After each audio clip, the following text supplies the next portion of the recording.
الحمد لله رب العالمين نحمده ونستعينه ونستغفره ونعوذ بالله من شرور أنفسنا ومن سيئات أعمالنا من يهده الله فلا مضل له ومن يهده الله فلا هادي له أشهد أن لا إله إلا الله وحده لا شريك له وأشهد أن محمدا عبده ورسوله اللهم صل وسلم على نبينا محمد وعلى آله وأصحابه ومن تبعهم بإحسان إلى يوم الدين أما بعد فيا عباد الله أوصيكم وإياي بتقوى الله وطاعته لعلكم تفلحون. قال الله تعالى في القرآن الكريم: أعوذ بالله من الشيطان الرجيم بسم الله الرحمن الرحيم وسارعوا إلى مغفرة من ربكم وجنة عرضها السماوات والأرض أعدت للمتقين. وقال أيضا: وسابقوا إلى مغفرة من ربكم وجنة عرضها كعرض السماء والأرض أعدت للذين آمنوا بالله ورسله. وقال رسول الله صلى الله عليه وسلم: من أكثر من الاستغفار جعل الله له من كل هم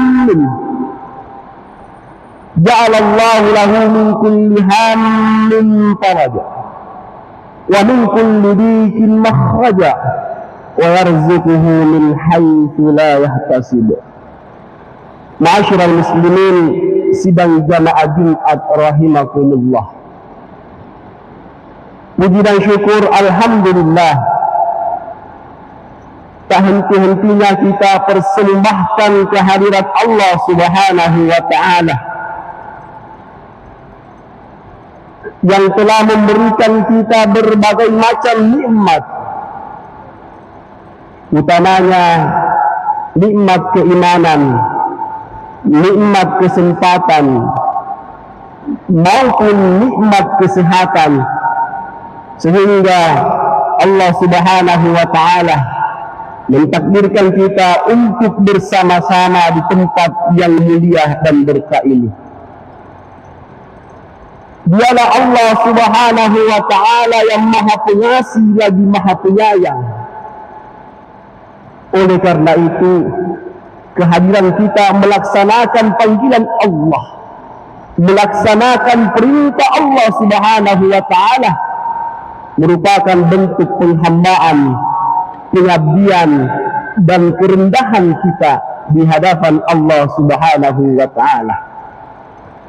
Salawat dan salam semoga selalu tercurahkan kepada junjungan kita Nabiullah Muhammad sallallahu alaihi wasallam, Nabi yang diutus oleh Allah ke muka bumi ini sebagai rahmatan lil alamin, sebagai suri tauladan yang patut kita contohi. Dialah Rasulullah Muhammad sallallahu alaihi wasallam, sang revolusioner sejati yang telah menghantarkan umatnya dari zaman jahiliyah kepada zaman yang Islamiyah, dari zaman biadab kepada zaman yang beradab, dan dari zaman kekufuran kepada zaman yang penuh dengan kesyukuran insya Allah seperti saat sekarang ini. Kemudian selanjutnya tentunya khotibur wasiat dan umumnya kepada para jamaah bahwa marilah kita senantiasa meningkatkan ketakwaan kita kepada Allah dengan taat yang sebenar-benarnya, yakni berhablum minallah wa hablum minan nas. Orang yang bertakwa berarti mereka yang menjaga hubungannya kepada Allah dengan senantiasa melaksanakan segala perintah-perintah Allah dan berusaha semaksimalnya supaya insya Allah kita semua mampu meninggalkan segala larangan Allah. Orang yang bertakwa berarti mereka yang berhablum minan nas, menjaga hubungannya sesama manusia, utamanya hubungan baik di dalam keluarga kita, hubungan dengan kedua orang tua maupun mertua kita, hubungan baik dengan istri kita, harmonisasi dengan anak-anak kita, saudara-saudari kita, menjaga hubungan baik sesama pengurus, sesama jamaah, dan menjaga persatuan dan silaturahim sesama rekan kerja dimanapun kita berada. Karena orang yang selalu berikhtiar menjaga hubungan baiknya, hablum minan nasnya, menjadi salah satu ciri orang yang istiqomah di dalam ketaatan Allah Subhanahu wa ta'ala. Ma'asyiral muslimin sidang jamaah Jumat rahimakumullah. Pada kesempatan yang mulia ini, begitu penting kita meningkatkan rahimnya atau rahmatnya Allah Subhanahu wa ta'ala. Karena kehidupan ini adalah sebuah perjalanan yang transit, yang ujungnya untuk meraih rahmatnya Allah, kasih sayangnya Allah, ridhonya Allah, sehingga kita direstui oleh Allah di dalam menjalani kehidupan ini. Salah satu syaratnya menurut ulama kita yaitu dengan selalu dalam keadaan ampunan Allah Subhanahu wa ta'ala, memperbanyak istighfar. Astaghfirullahalazim, astaghfirullahalazim, astaghfirullahalazim, alladzi la ilaha illa huwal hayyul qayyum wa atubu ilaih. Perbuatan demikian adalah merupakan pekerjaan Rasulullah Muhammad sallallahu alaihi wasallam dan juga telah dilakukan oleh para nabi terdahulu. Maka persoalan beristighfar di dalam setiap harinya, membiasakan atau memperbanyak, bukan hanya bagi mereka yang berbuat kesalahan, kekhilafan atau dosa, tetapi hal demikian merupakan perintah dari Allah. Bahkan hal demikian akan menjadi nilai ibadah di sisi Allah Subhanahu wa ta'ala. Sebagaimana sabda Rasulullah Muhammad sallallahu alaihi wasallam yang diriwayatkan oleh Imam Muslim, ya ayyuhan nas tubu ilallah, wahai sekalian manusia, memohon ampunlah atau bertaubatlah kepada Allah.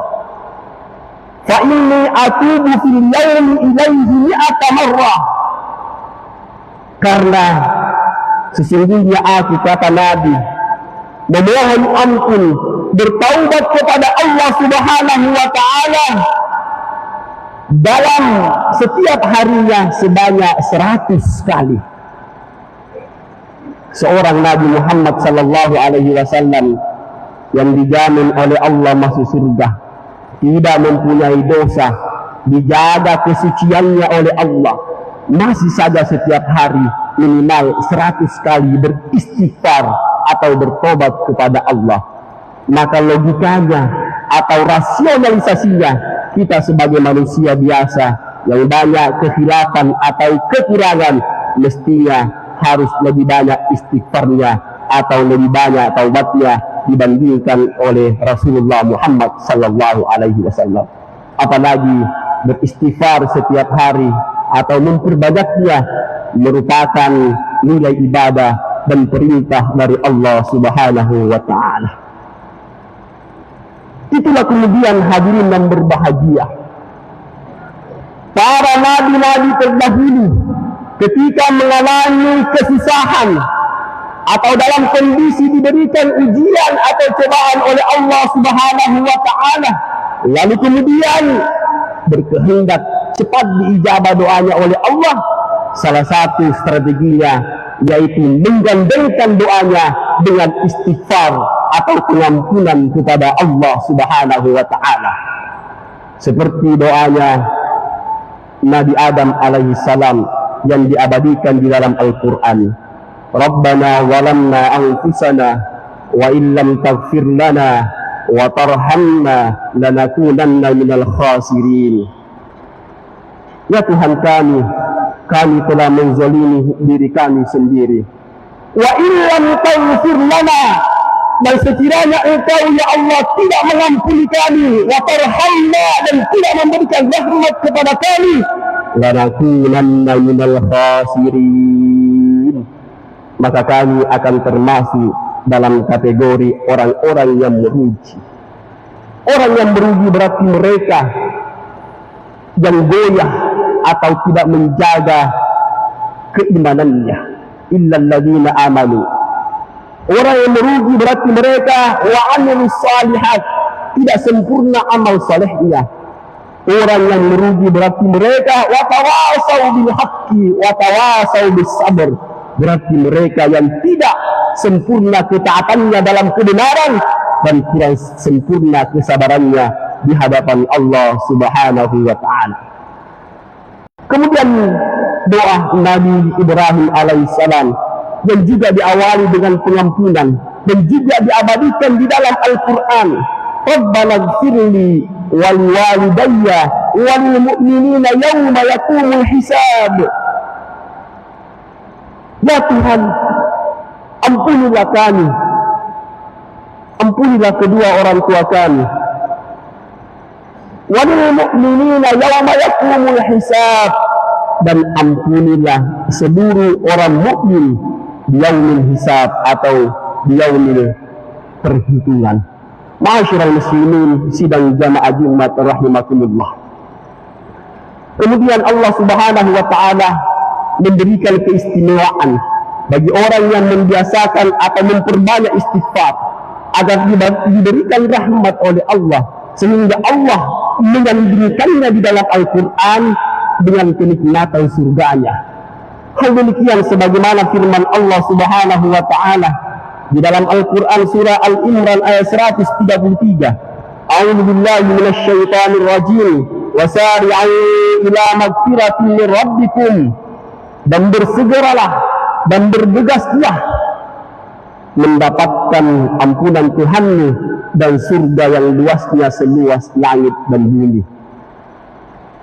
Wa'iddat lil muttaqin, yang diperuntukkan bagi orang yang bertakwa. Artinya dengan diampuni kesalahan kita atau dosa kita oleh Allah Subhanahu wa taala, maka kita sangat potensi dimasukkan ke dalam surganya Allah, dan insya Allah akan dikategorikan sebagai orang yang bertakwa. Berarti orang yang dermawan, illal ladzina amanu, kecuali orang-orang yang beriman dan dijadikan sebagai orang yang bertakwa. Alladzina yunfikuna fis sarra'i wad dharra'i, mereka yang senantiasa dermawan menginfakkan hartanya di waktu lapang maupun di waktu sempit. Wal kazimina al-ghaidh, dan mereka yang mampu mengendalikan amarahnya. Wal 'afina 'anil nas, orang yang suka memaafkan dan senantiasa wallahu yuhibbul muhsinin, selalu menyukai berbuat kebaikan. Maka oleh karena itu ada sebuah kisah di dalam tafsir Al-Maraghi sebagaimana dikisahkan oleh Syekh Al-Imam Hasan Al-Basri. Suatu ketika beliau didatangi sejumlah orang. Wahai Syekh, Kami ini adalah orang yang miskin, melarat, jauh dari ketercukupan. Apa yang mesti kami lakukan, Syekh, sehingga menjadi orang yang kaya? Apa jawabannya, Syekh? Perbanyak istighfar. Keesokan harinya datang lagi sekelompok orang pengikut mengadu kepada Syekh Al-Imam Hasan Al-Basri. Wahai Syekh, banyak tanaman atau tumbuhan yang mati di kebun karena kondisi kekeringan dan paceklik. Apa yang mesti kami lakukan, Syekh, sehingga Allah Subhanahu wa ta'ala menurunkan hujan yang berkah? Apa jawabannya, Syekh? Perbanyak istighfar. Keesokan harinya datang sepasang rumah tangga mengadu, wahai Syekh, saya sudah lama melangsungkan pernikahan, tetapi Allah belum memberikan saya keturunan. Amalan apa yang dilakukan sehingga Allah Subhanahu wa ta'ala mengkaruniai saya anak? Jawabannya, Syekh kembali mengatakan, perbanyak istighfar. Artinya, begitu banyak permasalahan, begitu banyak ujian atau cobaan dari Allah Subhanahu wa ta'ala, tapi solusi atau jawaban yang diberikan oleh Syekh Al-Imam yaitu dengan memperbanyak istighfar, memperbanyak pengampunan kepada Allah. Demikian pula ketika kita tidak sempurna kebahagiaan di dalam rumah tangga, dengan keyakinan dan kesungguhan bisa dengan memperbanyak istighfar. Banyak pekerjaan di kantor, banyak beban di kantor atau di tempat kerja, coba dengan amalan memperbanyak istighfar. Bahkan untuk menolak bala atau bencana bisa dengan amalan memperbanyak istighfar. Karena begitu banyak kemuliaan dan keistimewaan bagi orang-orang yang membiasakan atau memperbanyak pengampunan kepada Allah Subhanahu wa ta'ala. Hal demikian sebagaimana sabda Rasulullah Muhammad sallallahu alaihi wasallam yang diriwayatkan oleh Imam Ahmad. Man aktsara minal istighfari, barang siapa yang memperbanyak istighfar, ja'alallahu lahu min kulli hammin faraja, maka Allah Subhanahu wa ta'ala akan memberikan jalan keluar bagi kesusahannya. Dari kulli dikin mahraja, dan Allah memberikan kelapangan di setiap kesempitannya. Wa yarzuquhu min haitsu la yahtasib, dan Allah akan memberikan rezeki yang tak disangka-sangka atau rezeki yang tak terduga. Ma'asyiral muslimin sidang jamaah Jumat rahimakumullah. Kemudian hadirin yang berbahagia, Allah Subhanahu wa ta'ala mengajari kepada kita semua melalui Rasulullah Muhammad sallallahu alaihi wasallam dan disampaikan oleh para ulama'nya, warithatul anbiya, bahwa ketika kita hendak melaksanakan ibadah atau perbuatan yang sakral, sebaiknya didahului dengan istighfar. Di saat penghulu atau wali nikah mau mengakadkan anaknya, biasanya penghulu atau wali menuntunnya dulu dengan istighfar. Ketika kita hendak takbir melaksanakan ibadah salat, ulama menganjurkan agar diawali dengan istighfar. Bahkan setelah kita melaksanakan salat, ulama juga menganjurkan agar beristighfar minimal 3 kali. Beristighfar atas ketidaksempurnaan gerakan salat kita, beristighfar terhadap ketidaksempurnaan bacaan salat kita, dan beristighfar atas ketidaksempurnaan ingatan atau kehusyuan kita kepada Allah. Karena kadangkala kita di dalam salat banyak mengingat persoalan atau kegiatan-kegiatan duniawi. Itulah kemudian Rasulullah Muhammad sallallahu alaihi wasallam juga bagian orang yang memperbanyak istighfar di setiap harinya. Ma'asyiral muslimin sidang jamaah Jumat rahimakumullah. Oleh karena itu, untuk meraih rahmatnya Allah Subhanahu wa ta'ala, untuk meraih kasih sayangnya Allah Subhanahu wa ta'ala, salah satu jalannya adalah dengan memperbanyak istighfar atau ampunan kepada Allah. Karena walaupun ibadah salat kita istiqomah, rutin berpuasa, banyak infak atau sedekah tak, setiap tahun tunai haji atau umrah, tapi tidak nakasih rahmat, tidak dikasih tamasa nafad berela Allah Ta'ala, maka semuanya itu akan menjadi sia-sia. Maka ulama mensyaratkan agar disempurnakan oleh Allah, diterima dengan baik oleh Allah, yaitu dengan memperbanyak istighfar. Maka ketika kita beristighfar kepada Allah dengan khusyuk, dengan sungguh-sungguh, maka secara otomatis kita juga telah berzikir kepada Allah. Ketika kita beristighfar kepada Allah dengan khusyuk, maka secara otomatis kita telah berdoa kepada Allah. Karena ketika ampunan kita diterima oleh Allah Subhanahu wa Ta'ala, maka tanpa meminta pun kepada Allah, Allah Subhanahu wa Ta'ala akan memenuhi kebutuhan kita. Dan ketika kita beristighfar kepada Allah, maka secara otomatis juga kita telah membaca Al-Quran. Karena begitu banyak lafaz-lafaz yang Allah abadikan di dalam Al-Quran. Barakallahu li wa lakum fil Qur'anil Karim, wa nafa'ni wa iyyakum bima fihi minal ayati wa dzikril hakim. Aqulu qawli hadza astaghfirullah li wa lakum wa lisairil mu'minina min kulli dhanbin fastaghfiruhu innahu huwal ghafurur rahim.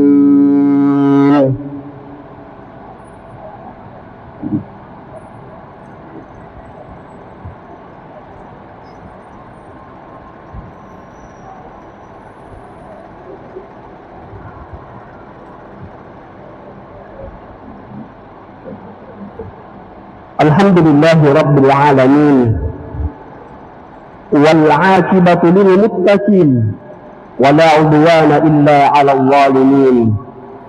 Asyhadu an la ilaha illallah wa asyhadu anna Muhammadar Rasulullah. Allahumma salli ala Muhammad wa ala ali Muhammad kama sallaita ala Ibrahim وعلى آل إبراهيم في العالمين إنك حميد مجيد. فيا عباد الله، أوصيكم وإياي بتقوى الله وطاعته لعلكم تفلحون. يا أيها الذين آمنوا اتقوا الله حق تقاته، اتقوا الله حق تقاته ولا تموتن إلا وأنتم مسلمون. وقال أيضا: إن الله وملائكته يصلون على النبي يا أيها الذين آمنوا صلوا عليه وسلموا تسليما. وقال ربكم ادعوني أستجب لكم. اللهم اغفر للمسلمين والمسلمات والمؤمنين والمؤمنات الأحياء منهم والأموات، وتابع بيننا وبينهم بالخيرات. رب اغفر لنا وارحمنا، أنت مولانا فانصرنا على القوم الكافرين. اللهم إنك عفو كريم تحب العفو فاعف عنا يا كريم. ربنا ظلمنا أنفسنا وإن لم تغفر لنا وترحمنا لنكونن من الخاسرين. اللهم إنا نعوذ بك من الهم والحزن، ونعوذ بك من العجز والكسل، ونعوذ بك من الجبن والبخل، ونعوذ بك من جبلة الدين وقهر الرجال. اللهم طول أمورنا وصحح أجسادنا ونور قلوبنا وثبت إيماننا وأحسن أعمالنا ووسع رزقنا وإلى الخير قربنا وعن الشر عبدنا وقض حوائجنا في الدين والدنيا والآخرة إنك على كل شيء قدير. اللهم اصرف عنا البلاء والوباء، اشفنا شفاء تاما. لا إله إلا أنت سبحانك إنا كنا من الظالمين. اللهم إنا نسألك سلامة في الدين وعافية في جسدنا وزيادة في علمنا وبركة في رزقنا وتوبة قبل الموت ورحمة عند الموت ومغفرة بعد الموت.